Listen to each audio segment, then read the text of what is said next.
இசைஞானி இளையராஜா இசையில் ஊமை விழிகள் அரவிந்த்ராஜ் இயக்கத்தில் SSR சத்யா பிக்சர்ஸ் வழங்கும் தேசிய தலைவர் தேவரின் மறைக்கப்பட்ட வரலாறு அக்டோபர் 30 முதல் உங்கள் அபிமான திரையரங்குகளில். No compromise. உங்க சைடுலயும் எங்க சைடுலயும். It's a GT promise. GT Holidays, South India's #1 travel brand. உங்கள் தங்க நகையை அதிக விலைக்கு விற்கவும் மற்றும் அடகில் இருக்கும் தங்க நகையை மீட்டெடுத்து அதிக விலைக்கு விற்கவும் உடனே அணுகவும். பிரைம் கோல்ட் ஹப் 9840551787. சார் பாக்குள்ள கூட்டிட்டு போனாங்க. சார் என் காலை புடிச்சிட்டாரு. ஐயோ சாமி, நீங்க என் காலை பிடிக்க கூடாதுங்க சார், நீங்க என் குழந்தை தான், நீங்க மோகனன் தான் சொல்லி இருக்கிறீங்க. இது இப்படி வச்சுட்டே தான் அழுதுட்டே இருந்தார். என்கிட்ட கொடுக்கும்போது இதெல்லாம் கண்ணீர் தண்ணி அப்படியே வடிஞ்சிருந்தது, அவரோட கண்ணீர் தண்ணி. நான் என்னை மன்னிச்சிருங்கம்மா, நான் உங்களையெல்லாம் நேர்ல சந்திக்கணும்னு தான் ஆசை. என்னால நிம்மதியா சாப்பிட முடியல, தூங்க முடியல, உங்க நினைப்பாத்தாம இருக்குது. ஆனா சூழ்நிலை, நீங்க கண்டிப்பா வரணும், எனக்கு கண்ணு வரணும், நீங்க உட்காரத்த நான் பார்க்கணும்னு நான் சொல்லிட்டு வந்திருக்கேன். மோகனை பத்தி உங்ககிட்ட என்னெல்லாம் பேசினாரு? மோகன் இருக்கிற இடத்துல நான் இருக்கிறேம்மா, என்னால நிம்மதியாவே இருக்க முடியல. மோகன் மட்டும் இல்ல, மொத்த பேர்த்துக்குமே அவர் ஆதரப்படுறாரு. ஜெய் கட்சி தான் சேர்ந்துருக்கிறான், எனக்கு கொடி கொண்டு வந்து கொடுத்துருக்குறான். அதையெல்லாம் எடுத்துட்டு போய் நான் அவர்கிட்ட காட்டி அழுதேன். தொண்டை கொடி வாங்கிட்டு கத்துன்னு கத்தி அந்த துண்டுக்குள்ள முத்தமெல்லாம் கொடுத்தாரு. திருப்பி என் மேலே போட்டு விட்டாரு, என் பயம் போட்டு விட்ட மாதிரி.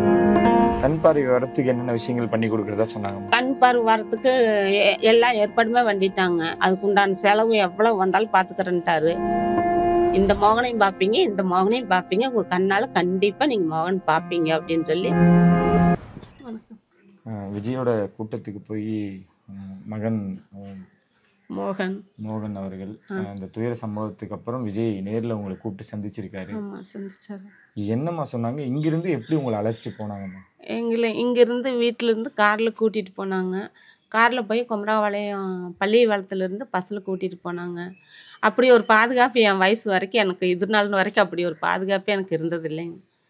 எந்த மாதிரி பாதுகாப்பு? அப்படி பஸ்ல பாதுகாப்பா, கூட ஆளுங்க, சாப்பாடு வேணுங்கிறது, கூட ஆம்புலன்ஸு, மாத்திரை மருந்து என்ன வேணுமோ அப்போதைக்கு அப்போ அவ்வளோ ஒரு பாதுகாப்போட கூட்டிகிட்டு போனாருங்க. அங்கே கூட்டிகிட்டு போய் எங்களுக்கு அங்கே ரூம் போட்டு கொடுத்து அவ்வளவு, அப்படிலாம் நான் எந்த அரசியலுமே இது நாள் வரைக்கும் நான் பார்த்தது இல்லைங்க.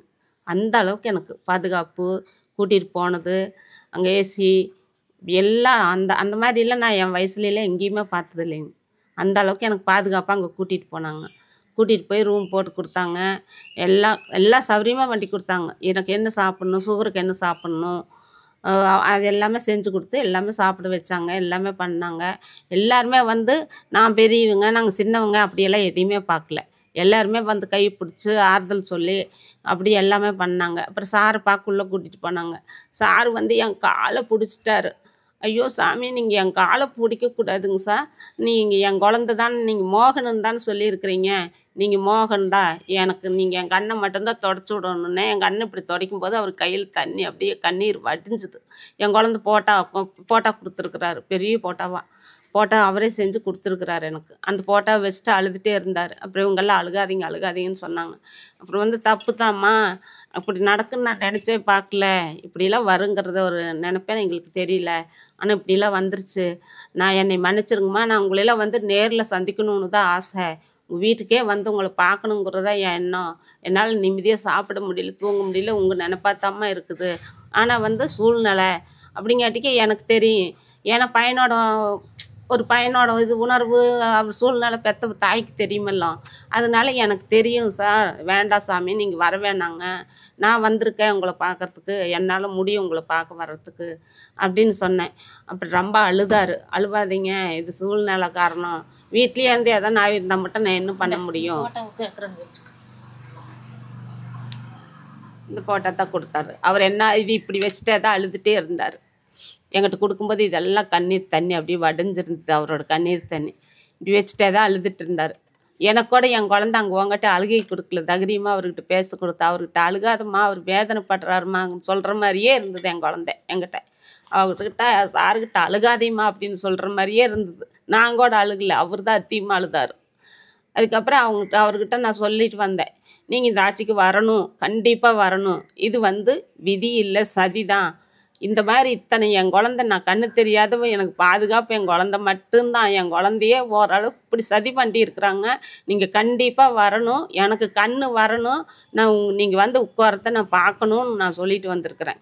அவர் சரிம்மா உங்களுக்கு எனக்கு கண்ணு வரத்துக்கு எல்லா ஏற்பாடு பண்ணியிருக்கிறாரு, எல்லாம் பண்ணித்தாரம்மா, உங்களுக்கு கண்டிப்பாக கண்ணு வரத்துக்கு நாங்கள் ஏற்பாடு பண்ணித்தாரேன்னு சொல்லியிருக்கிறாரு. மோகனை பற்றி பேசினாரம்மா, கேட்டாரா மோகனை பற்றி உங்கள்கிட்ட என்னெல்லாம் பேசினாரு? மோகன் இருக்கிற இடத்துல நான் இருக்கிறேம்மா. மோகன் வந்து இப்படி தவிர்க்க முடியாத சூழ்நிலை, இப்படி வந்து இப்படி ஆயிடுச்சு, என்னால் நிம்மதியாகவே இருக்க முடியல. மோகன் மட்டும் இல்லை, மொத்த பேர்த்துக்கும் அவர் அருந்தாளப்படுறாரு, மொத்த பேர்த்துக்கும் அவர் அருந்தாவத்தான். மோகன் மாதிரி நான் இருக்கிறேன்னு தான் சொல்கிறாரு. இப்போவுமே அவர் அதுதான் சொல்கிறாரு. நாளைக்கு அவர் பெரிய அரசியல்வாதி ஆனாலுமே மோகன் மாதிரி தான்மா நான் இருப்பேன், மோகன் மாதிரி தான் இருப்பேன், தவிர்க்க முடியாத சூழ்நிலை, நான் தான் மோகன் அப்படின்னு தான் சொல்கிறாரு. ஆனால் அவ்வளோ ஒரு பாதுகாப்பு, அவர் ஒரு அன்பு, ஒரு அரசியலுக்கு வந்தவங்ககிட்ட ஒரு அன்பு பார்க்குறதுன்னா ஆச்சரியமாக தான் இருக்குது. நான் இது வரைக்கும் பார்த்ததே இல்லைங்க, இவ்வளோ ஒரு அன்பு, பாசம், இவ்வளோ ஒரு பாதுகாப்பு. வேற என்னெல்லாமா சொன்னாருமா உங்கள்கிட்ட? எந்த ஊர்னு விசாரிச்சாங்களா? உங்களை பற்றி கேட்டாங்களா? கேட்டாங்க. ஈரோடு மாவட்டம் பவானி தாலுக்கா ஜம்பே. மோகனுக்குன்னா ரொம்ப இஷ்டம். சின்ன பையன்லேருந்து நான் அன்றைக்கே சொல்லியிருக்கேன், சின்ன பையன்லேருந்து விஜய்நாத் தான் இஷ்டம், விஜய் இதுதான். அதனால் அவர் வந்து எந்த கட்சியிலையுமே இன்னும் சேரலைங்க, எந்த கட்சியிலையுமே சேரலை. இப்போ தான் ஃபஸ்ட்டு அவனுக்கு ஓட்டு வந்திருக்குது. இப்போ தான் இந்த கட்சியில் தான் சேர்ந்துருக்குறாங்க. ஃபஸ்ட்டு விஜய் கட்சி தான் சேர்ந்துருக்குறான். எனக்கு கொடி கொண்டு வந்து கொடுத்துருக்குறான். அதையெல்லாம் எடுத்துகிட்டு போய் நான் அவர்கிட்ட காட்டி அழுதேன். கொடியும் அந்த துண்டும் முதன்னு எனக்கு கொண்டு வந்து கொடுத்தாங்க. 2024 7வது மாதம் ஞாயிற்றுக்கிழமை நாள். அம்மான்னாங்க. என்ன சாமி அப்படின்னு. நான் உங்கள்கிட்ட ஒன்று சொல்லுவேன், கோவப்பட மாட்டேயேம்மா அப்படின்னா. இல்லை சாமி சொல்லு சாமி, கோவப்பட மாட்டேன் அப்படின்னு. அம்மா நீ அம்மா கட்சி தானா? ஆமாம், நான் சின்ன வயசுலேருந்து அம்மா கட்சி தான் ஓட்டெல்லாம் போட்டுருக்குறேன். ஏன் சாமி இப்போ தான் மாற்றி போட்டு ஏமாந்து போயிட்டேன் சாமி அப்படின்னு. இப்போ தான் ஒரே ஒரு தாட்டி என் வாழ்க்கையில் மாற்றி போட்டு ஏமாந்து போயிட்டேன். நான்லாம் குடும்ப தலைவி இல்லையாம்மா, மாற்றுத்திறனாளியாம்மா. நான்லாம் குடும்ப தலைவி இல்லைங்கிறத எங்கள் கணவரில் விட்டுட்டு ஓடி போயிட்டார். உனக்கெல்லாம் குடும்ப தலைவியே இல்லை, உனக்கெல்லாம் பணம் தர மாட்டேன்ட்டாங்க, நீ குருடின்னு சொல்லி விட்டு போட்டு ஓடி போயிட்டான். மாற்றுத்திறனாளின்ட்டாங்க நீ இந்த அரசில். அதனால வந்து நம்ம தெரியாத போட்டு சாமி என்னன்னு சொல்லு அப்படின்னு. அம்மா நான் வந்து ஒன்று தருவேன் வாங்கிக்கிறியாண்ணா. கையை ஏந்தினேன். கொடியும் அவரோட துண்டும் கொண்டு வந்து கொடுத்தேன். என்ன சாங்கிட்டி அம்மா இதுதான் விஜய் அவரோட கொடி, இதுதான் இது துண்டுமா. நாங்கள் கொடியெல்லாம் கம்பம் நட்டு போனோம், கொடியேற்ற போனோம், தந்தாங்க. நீ இனிமேல் இதை வச்சுட்டு எங்கள் கட்சியில் சேர்ந்துக்கிறியாம்மா அப்படின்னா. சரி சாமி நான் சேர்ந்துக்கிறேன், இனிமேல் நான் இருக்க வரைக்கும் நான் மாறவே மாட்டேன், இந்த கட்சியில் இருக்கிறேன்னு சொல்லி அவர்கிட்ட கொண்டு போய் அந்த கொடியும் அந்த துண்டையும் காட்டினேன். இப்போ கொடி வாங்கிட்டு கத்துன்னு கத்தி அந்த துண்டுக்குமெல்லாம் முத்தமெல்லாம் கொடுத்தாரு. என் குழந்தை வச்சுருந்தது என் கையில் கொடுத்ததுன்னு சொல்லி அவர் அந்த துண்டுக்குமா அந்த கொடிக்கு முத்தமெல்லாம் கொடுத்து திருப்பி என் மேலே போட்டு விட்டார்.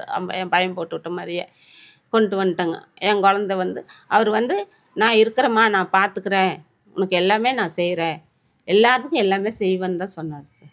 நடக்கக்கூடாது நடந்துருச்சு அப்படின்னு சொன்னாங்களா? ஆமாம், நடக்கக்கூடாது நடந்துருச்சு, அவங்க நடக்கக்கூடாது நடந்துருச்சுன்னு தான் சொன்னாங்களாம் சார். நடக்கக்கூடாது நடந்துருச்சு, இப்படி நடக்கும்னு நினச்சி பார்த்துருந்தா நான் வந்திருக்க மாட்டேன்னு தான் சொன்னார்.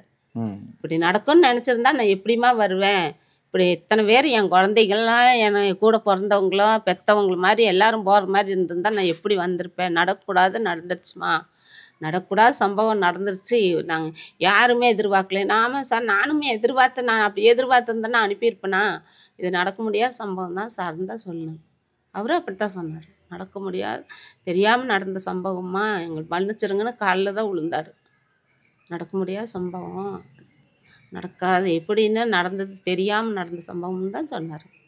நீங்கள் என்ன ஆறுதல்மா சொன்னீங்க அவருக்கு? என்ன நீங்கள் என்ன பேசுனீங்க அவர்கிட்ட? நான் தான் சொன்னேங்க, இது வந்து விதியாதில் தான் இல்லைங்க, நான் இதுக்கு முன்னாடி சொல்லிட்டு இது சதி தான், இது நாங்கள் ஏமாந்து பண்ணிட்டோம், அதில் வந்த சதி தான், இது வந்து நீங்கள் வந்து ஆட்சிக்கு வரணும், நீங்கள் வந்து எனக்கெல்லாம் கண்ணு வரணும், நீங்கள் ஆட்சிக்கு வரணும், நீங்கள் மோகனுன்னு எனக்கு சொல்லியிருக்கிறீங்க, மோகன் ஆட்சிக்கு வரணும்னு நான் ஆசைப்படலை, ஆனால் நல்லவங்க ஆட்சிக்கு வரணும்னு நான் ஆசைப்படுறேன். என் பையன் சொன்னாலும் குடும்பத்துக்காக அரசியல் பண்ணுறீங்களான்னு கேட்பாங்கள்ல, அதனால நீங்கள் கண்டிப்பாக அரசியலுக்கு வரணும், நல்லது செய்யணும், நல்லதே செஞ்சு நல்லதே பண்ணுங்க, கண்டிப்பாக வரணும், நீங்கள் வரணும், நான் வந்து உங்களுக்கு ஓட்டு போடணும், எனக்கு கண்ணு வரணும். இப்படி தப்பான பேசுறது, தப்பாக செய்கிறவங்க இவங்களையெல்லாம் அதட்டி தள்ளிட்டு நீங்கள் நல்லது செய்யுங்கன்னு. கண்டிப்பாக நான் செய்கிறேம்மா, நான் வந்து கண்டிப்பாக எல்லாத்துக்கும் எல்லாமே செய்கிறேன் அப்படின்னாரு. கண் பார்வை வரத்துக்கு என்னென்ன விஷயங்கள் பண்ணி கொடுக்குறதா சொன்னாங்கம்மா? கண் பார்வை வரத்துக்கு எல்லா ஏற்பாடுமே பண்ணிட்டாங்க. அதுக்குண்டான செலவு எவ்வளோ வந்தாலும் பார்த்துக்கிறேன்ட்டாரு.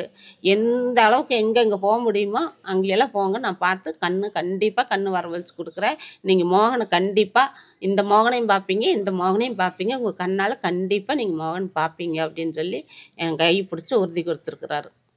எவ்வளோ ஆனாலும் சரி, என்ன ஆனாலும் சரி, எனக்கே என்ன இருந்தாலும் உங்கள் கண்ணை வரவழைச்சி கொடுக்குறோம்மா, நீங்கள் வந்து மோகனை சின்ன வயசில் பார்த்துருக்குறீங்கள, கண்டிப்பாக இந்த மோகனையும் பார்ப்பீங்க, அந்த மோகனையும் பார்ப்பீங்க அப்படின்னு சொன்னார். அப்படிலாம் சொல்லித்தான் எனக்கு அப்படிலாம் ஒரு ஆறுதல். கண்ணு போனதுலேருந்து எனக்கு அப்படி கூட யாருமே ஆறுதல் சொல்லி இது பண்ணுறது இல்லைங்க. ஓட்டு கேட்க வருவாங்க, ஓட்டு போட்டதுக்கப்புறம் கண்டுக்கவே மாட்டாங்க. இன்றைக்கி வரைக்கும் என் குழந்தைய காரில் வச்சு கூட்டிகிட்டு போனாங்க ஓட்டு போட. கார் வச்சு இங்கே வந்து கூட்டிகிட்டு போனாங்க.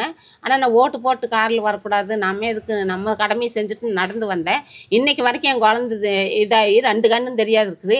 இதே ஊரில் இருக்கிற யாருமே வந்து கூட நீ என்ன ஏதுன்னு ஒரு வார்த்தை கூட கேட்கலிங்க. இதே ஊரில் இருக்கிற பிரசிடெண்ட்டாக சரி, இந்த நம்பர்களாக சரி, யாருமே வந்து என்னமாச்சு ஏதுமா ஆச்சுன்னு கேட்கல. மொத்த பேர் அந்த ஆளுக்கு மட்டும்தான் சப்போர்ட் போடுறாங்க, தப்பான ஆளுக்கு மட்டும்தான் சப்போர்ட் போடுறாங்க.